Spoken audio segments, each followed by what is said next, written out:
السلام عليكم. في الكورس ده إن شاء الله هنتعلم مع بعض الهندسة العكسية. ببساطة المجال ده بيعلمك إزاي تفهم البرنامج من الداخل حتى لو ما عندكش الكود الأصلي بتاعه.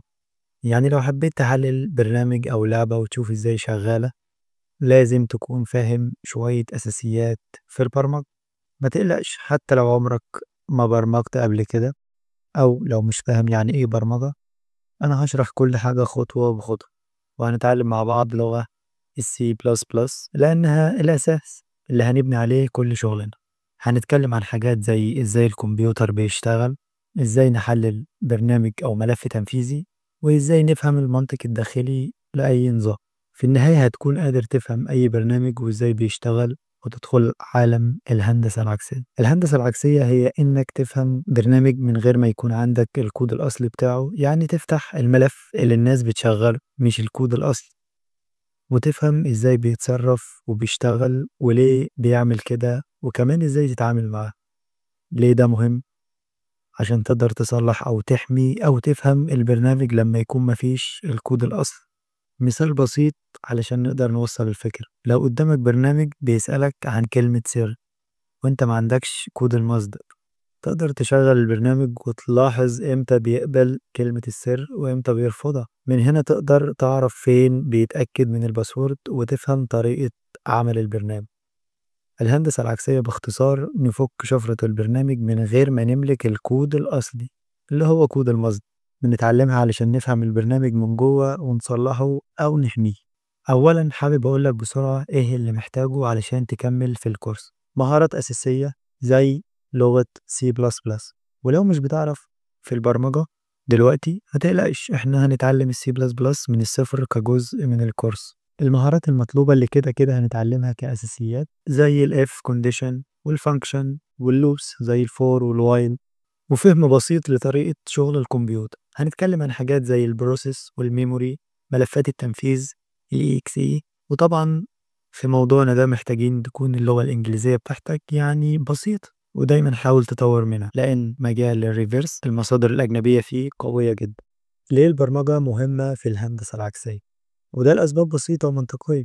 لما تبقى فاهم يعني إيه variable أو if condition for while function هتقدر بسهولة تفهم الكود اللي مكتوب بلغة الأسمبل، لأن هي في الآخر نفس المنطق لكن مكتوبة بطريقة مختلفة. الفايدة منها هتقدر تتوقع سلوك البرنامج وتفهم الأخطاء وتكتب سكريبتات صغيرة تساعدك في التحليل.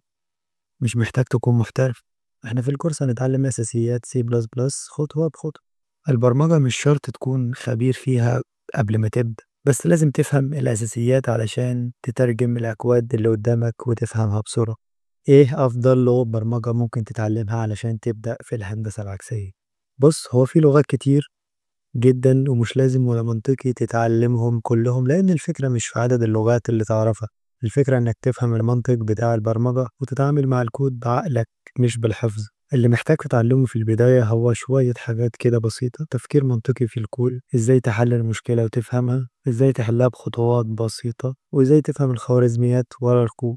الحاجات دي لو فهمتها كويس خلاص أنت كده ماشي في الطريق الصح. طيب نختار أنهي لغة؟ نبدأ بإيه؟ لو انت لسه جديد او عايز تبدأ بداية صح حتى لو صعبة شوية، انصحك تبدأ ب C++، ودي لانها بتقربك من طريق شغل الكمبيوتر فعلا، يعني بيتعامل مع الذاكرة والمعالج والكود الداخلي، وده بالظبط اللي هتحتاجه بعدين لما تبدأ تفك وتفهم البرنامج من جوه. الفرق بين لغات البرمجة: لغات البرمجة بتنقسم لنوعين رئيسيين: لغات عالية المستوى High Level ولغات منخفضة المستوى Low Level. والفرق بينهم هو قد إيه اللغة قريبة من الإنسان أو من الكمبيوتر الآلة. أولا اللغات عالية المستوى High Level Language، اللغات دي شبه لغة الإنسان شوية، يعني الكود بيكون سهل القراءة والفهم، مش محتاج تعرف تفاصيل الجهاز زي C++، بايثون، جافا. وميزتها سهلة الفهم والتعلم، بتخليك تركز على منطق البرنامج مش على التفاصيل الداخلية. شكل الكود شبه اللغة الطبيعية، زي يعني أقرب للبشر يعني. ثانيا اللغات منخفضة المستوى Low Level Language، اللغات دي بتبقى قريبة جدا من لغة الآلة اللي هو الكمبيوتر، يعني تتعامل مع المعالج والذاكرة بشكل مباشر، زي مثلا C بالأسندي. مميزاتها بتديك تحكم كامل في الجهاز بتستخدم في الحاجات اللي محتاجة أداء عالي زي أنظمة التشغيل أو البرامج اللي بتشتغل على مستوى النظام، مناسبة جدا لمجال الهندسة العكسية علشان هي اللي بتوضح لك إزاي البرنامج بيتكلم مع الهاردوير فعلا. اللغات عالية المستوى سهلة ومريحة في الشغل، لكن منخفضة المستوى بتقربك أكتر من عقلية الكمبيوتر نفسه، وده بالظبط اللي محتاجه علشان تبقى مهندس عكسي. وده كان تعريف بسيط بالهندسة العكسية. لو عايز تكمل معانا الكورس وتتعلم خطوة بخطوة، انزل اشترك في القناة وفعل الجرس علشان توصلك كل الدروس أول بأول.